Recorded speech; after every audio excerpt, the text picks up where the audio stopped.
有准导弹压阵，乌连毁3套俄防空系统，飞袭俄2处指挥部，歼灭俄军前线阵地，摧毁俄重型装备。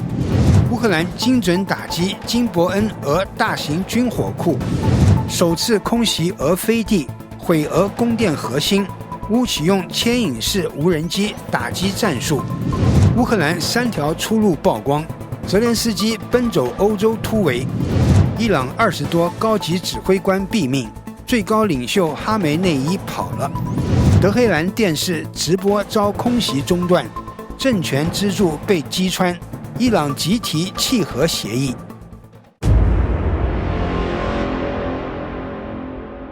大家好，欢迎收看新冷战情室，我是雨桐，请大家先为我们的节目点赞留言，谢谢大家。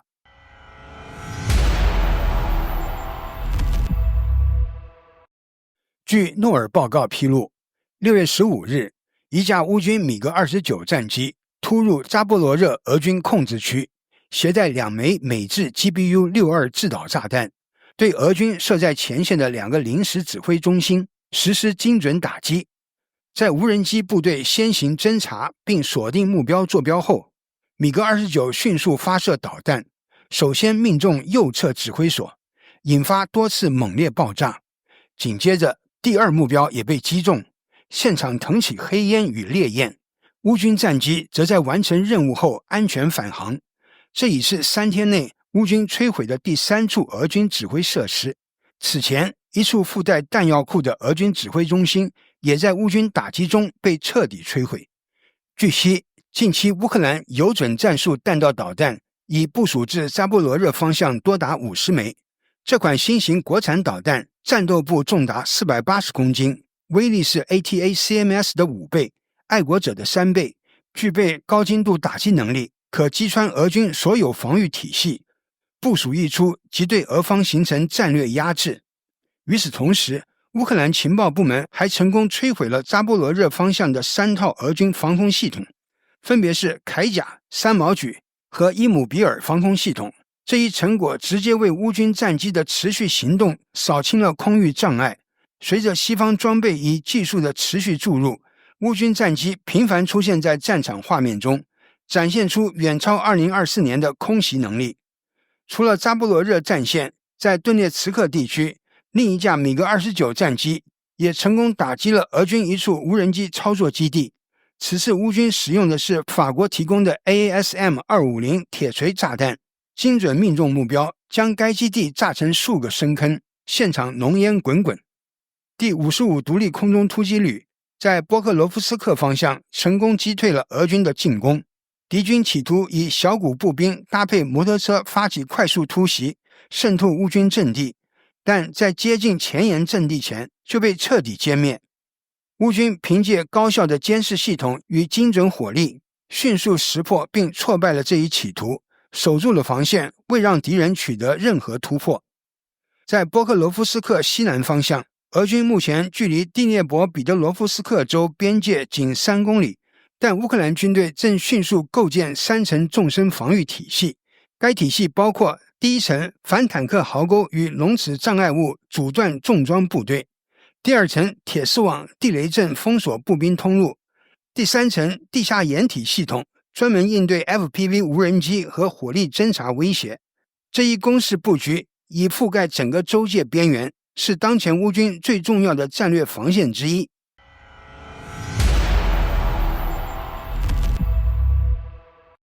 据乌克兰国防部消息，情报部门在前期侦查中发现，赫尔松州奥列什基地区隐藏着一处俄军野战指挥所，该指挥中心正负责协调当地俄军的后勤补给和战术部署。据悉这一关键目标后，乌军迅速制定行动计划，并派出米格29战斗机搭载精准制导武器对目标实施定点打击。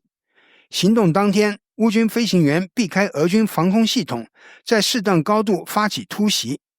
导弹精准命中目标区域，成功摧毁了俄军指挥所建筑。现场多辆军事车辆、通信设备及弹药也在爆炸中被彻底摧毁。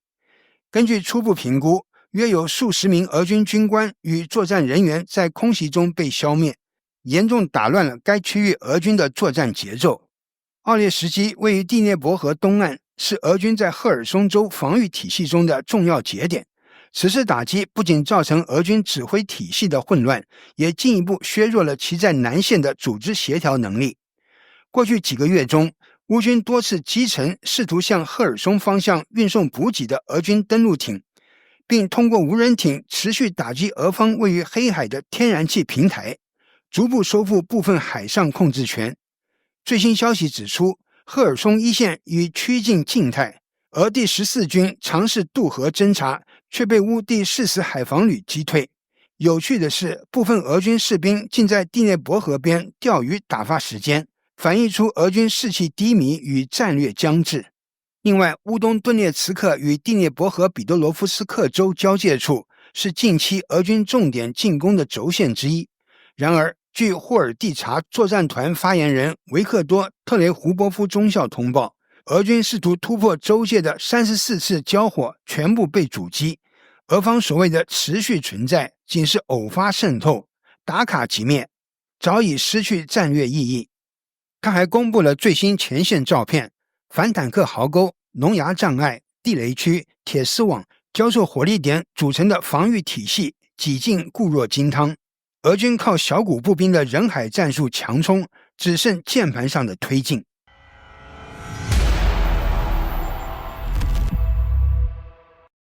在乌克兰东南战线上的新谢尔西夫卡地区，第3步兵师斯巴达部队经过多日侦察与火力准备后，利用无人机引导炮兵进行精确打击，迅速压制敌方火力点。随后，步兵小组在装甲车辆的掩护下推进至敌前沿阵地，并展开近距离交火。在不到30分钟的时间内，第3步兵师成功突破敌军防线，清剿该区域内的敌方残余兵力。据初步评估，此次行动共摧毁敌军至少2个步兵班的有生力量，并缴获部分轻武器与通信装备。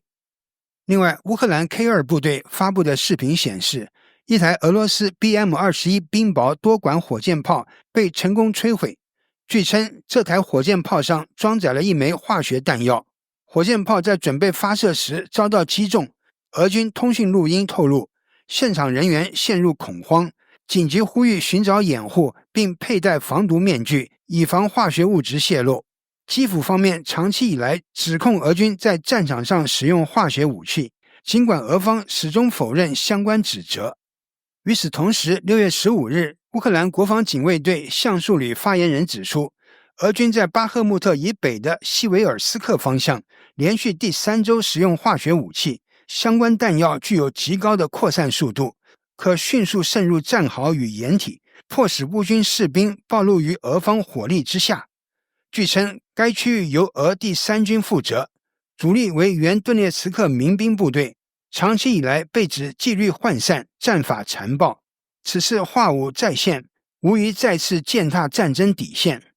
在俄乌边境地区，乌军鲨鱼无人机部队亦有重要斩获。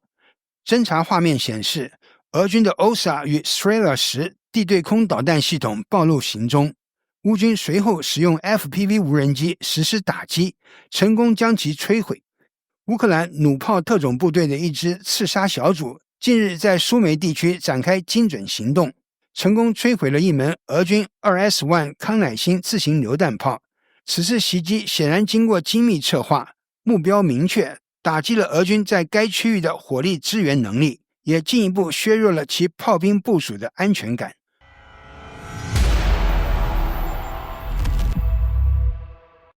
乌克兰近期在克里米亚和黑海周边大幅加大攻势，尤其是在具有战略意义的金伯恩沙嘴展开了一次突然突袭。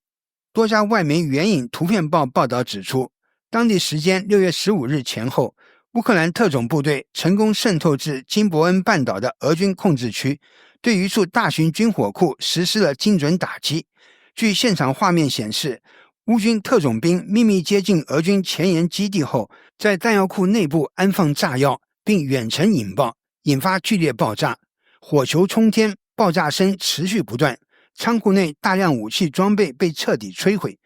乌军随后又锁定俄军的地面运输工具，连续摧毁了5辆军用卡车，重创了该区域的后勤能力。俄方暂未对袭击事件作出正式回应，具体损失仍在统计中，但此次打击并非孤立事件。早在今年4月底，乌克兰就已开始加大对金伯恩沙嘴的军事行动。作为克里米亚西侧的重要战略据点，该地区对整个黑海局势有着关键影响。还有消息指出，俄罗斯在被占领的克里米亚贝尔贝克机场完成了16座混凝土飞机掩体的建设。此举显然是为了应对2024年5月15日夜间乌克兰对该机场发动的猛烈空袭所带来的严重破坏。那次袭击对机场的多架战机与地面设施造成重大损失，促使俄军紧急加强防御。新建的混凝土掩体旨在为战机提供更高强度的防护，防止其在未来的导弹或无人机打击中再次受损。与此同时，乌军对克里米亚本土的空袭仍在持续，重点打击目标包括俄军机场与军事基础设施。有分析认为，克里米亚大桥也正处于乌军打击计划之中。早前传出的桥底埋雷行动可能只是更大规模袭击的前奏。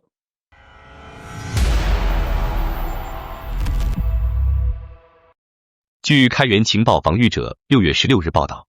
乌克兰国防情报局特工在6月14日夜间展开了一次高度机密的突袭行动，目标直指波兰边境附近的俄属飞地加里宁格勒州。凌晨4时，乌军在克尼斯堡市精准打击了一处俄军工联合体供电的关键性工业变电站。前线流出的视频显示，变电站的冷却系统遭到破坏后迅速起火，火球冲天，电力系统随之瘫痪。该设施是俄军部队及军工企业的重要电力枢纽。此番打击被评估造成俄方至少500万美元的经济损失。加里宁格勒地理位置极为敏感，虽属俄罗斯领土，却与俄本土不接壤，夹在波兰与立陶宛之间，是俄军部署在欧洲心脏地带的重要战略据点。乌克兰此举不仅具战术意义，更具有重大地缘政治象征意义，预计未来可能还将持续对该地区施压。与此同时，乌军也将打击触角延伸至俄罗斯本土深处的鞑靼斯坦共和国，对位于叶拉布加的无人机工厂展开远程袭击，行动距离高达1000公里以上。最引人注目的是，乌军此次首次启用牵引式无人机打击战术，一架 A-22轻型飞机携带另一架武装无人机进入攻击区域，后者在分离后独立执行任务。这一创新战术大幅提高了远程打击的灵活性与精度。叶拉布加工厂上空浓烟滚滚，强烈爆炸声此起彼伏，显示目标遭到实质性破坏。而这已是过去1周内该工厂第2次遭袭，表明乌军正在持续打击俄军关键军工节点。此外，乌军在过去24小时内还对萨拉托夫、利佩茨克与别尔哥罗德等多地发动空袭，相关战报预计将陆续公布。6月14日，俄罗斯涅温诺梅斯克氮肥厂在遭遇无人机袭击后被迫暂停生产。该工厂是俄境内最大的氮肥与氨生产基地之一。根据独立媒体 Astra 报道，袭击造成厂区严重损毁，其中一个主要车间的门窗与厂房结构被摧毁，工厂食堂的屋顶同样受损，连防御无人机攻击的设施也未能幸免。此次袭击对工厂生产链构成直接打击，不仅影响化肥与氨的供应，也再次暴露出俄境内关键工业设施在面对持续无人机威胁时的脆弱性。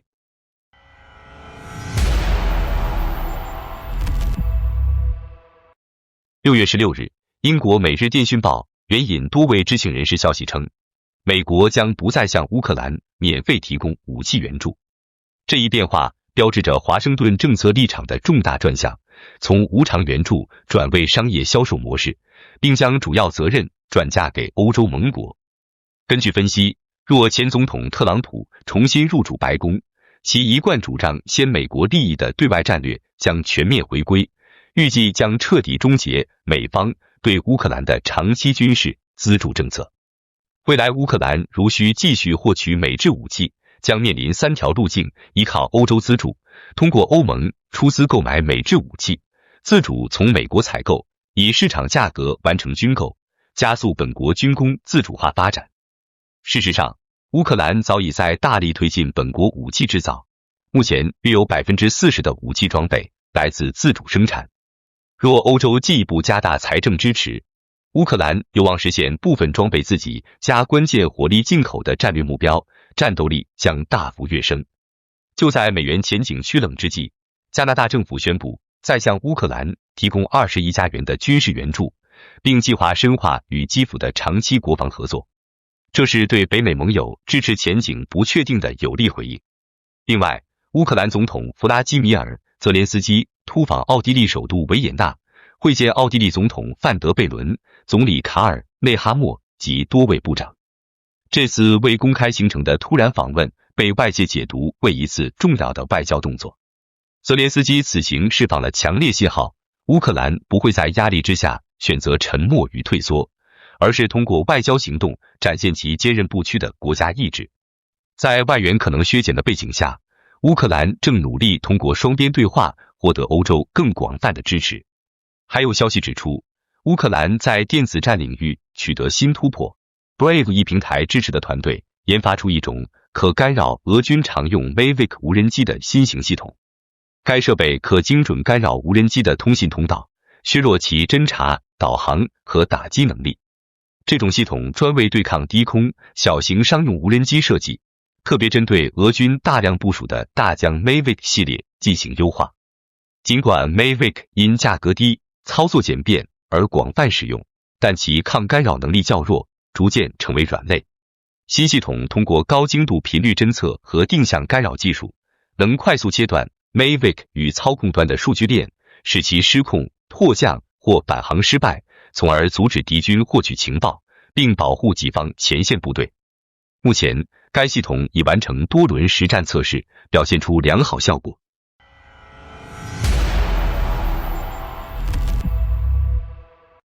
最近，以军空袭行动持续扩大，摩萨德早已将大量无人机及炸药渗透至伊朗境内，并建立临时无人机基地，这为以色列的定点打击提供了战略纵深。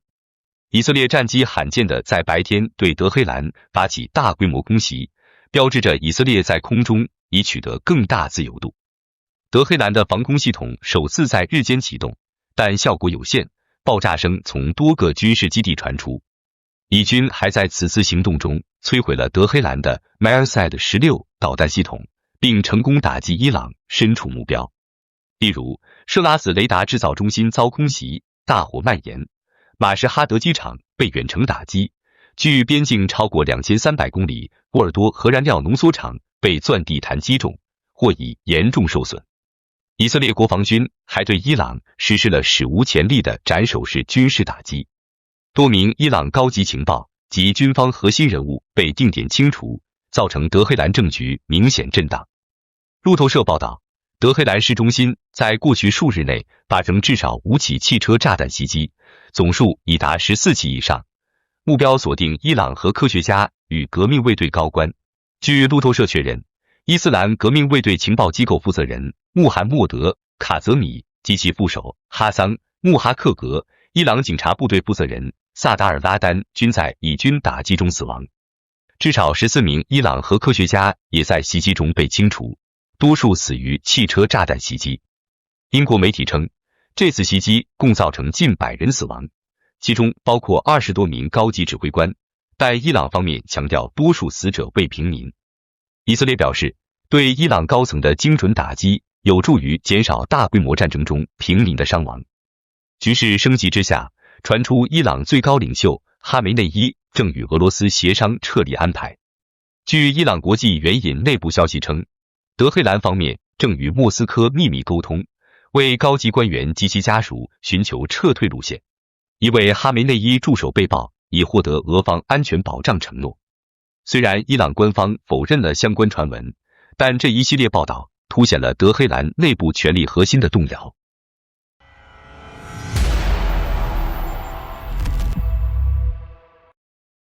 6月16日，以色列的打击目标直指革命卫队总部、关键军用机场及多个政府核心设施。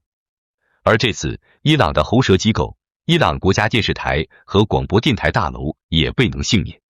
空袭发生时，电视台正直播宣称胜利的节目，结果在镜头前突遭袭击，画面被迫中断。这是伊朗宣传系统遭受的最慎重一击之一。据伊拉克 Shafed 新闻报道，以色列空军近日对位于伊朗福尔多的深埋式核设施发动空袭。福尔多核设施坐落于库姆附近山体下方，距地面约90米。空袭数小时后，库姆地区发生了 2.5 级地震，引发外界猜测这起地震可能正是导弹对地下核目标打击的结果。虽然官方尚未证实此事与空袭直接相关，但时机之巧合令人难以忽视。由于持续空袭与政治不稳，德黑兰出现了大规模交通拥堵与人员逃离现象，人们担忧局势进一步恶化。街头目击者称，政府机构正处于戒备状态，多处通往郊外的道路封闭。以色列军方通过波斯语与阿拉伯语在社交媒体上发布公告，为确保安全，我们呼吁伊朗相关人员立即撤离核设施与军工厂，禁止在进一步通知前返回。另一边，无需政府下令，德黑兰居民已开始主动撤离城市，前往北部乡村地区。这是他们在2·1战争中形成的城市遭空袭就往山里躲的经验。许多人知道这不是头一回。面对持续的军事压力，伊朗外交部突然宣布，愿意签署一份不拥有核武器的协议，条件是以色列停止空袭。同时，伊朗总统佩泽什基安在议会中也暗示，德黑兰无意发展核武器。不过，伊朗军方与强硬派势力并未表现出相同姿态，尤其是伊斯兰革命卫队继续高调呼吁对以色列展开反击，使得国内对外政策出现明显分裂。截至目前，伊朗共向以色列发动了11轮导弹与无人机打击，总计发射370枚导弹及100多架无人机。虽然大多数被铁穹防空系统拦截，但仍有部分命中目标。例如，美国驻以色列大使馆今晨遭弹片波及，部分建筑受损，佩塔提克瓦地区也被导弹命中，至少2栋高层住宅遭毁。在本轮袭击中，以色列巴特亚姆的一栋高层住宅被伊朗导弹命中，6死近200伤，7人失联。但所有进入防爆安全室的居民无一人伤亡。这得益于以色列住宅每层配有防爆安全间，且民众对防空警报反应迅速，执行纪律严格。相比之下，伊朗平民缺乏完善的防空系统，即便遭遇空袭，多数民宅也无避难设施，这才是伊朗民众真正的脆弱所在。好的，感谢您一口气看到最后了，这是对我们最大的鼓励和支持。要看最全面、最及时准确的战场热点报道更新，就请每日锁定新冷战情势。如果您喜欢我们的节目，也请您点赞、留言、订阅，把视频分享出去，让更多的人看到这个节目。想要赞助我们的朋友，可以打开超级感谢打赏赞助，帮助我们能持续做出更多好节目。谢谢大家。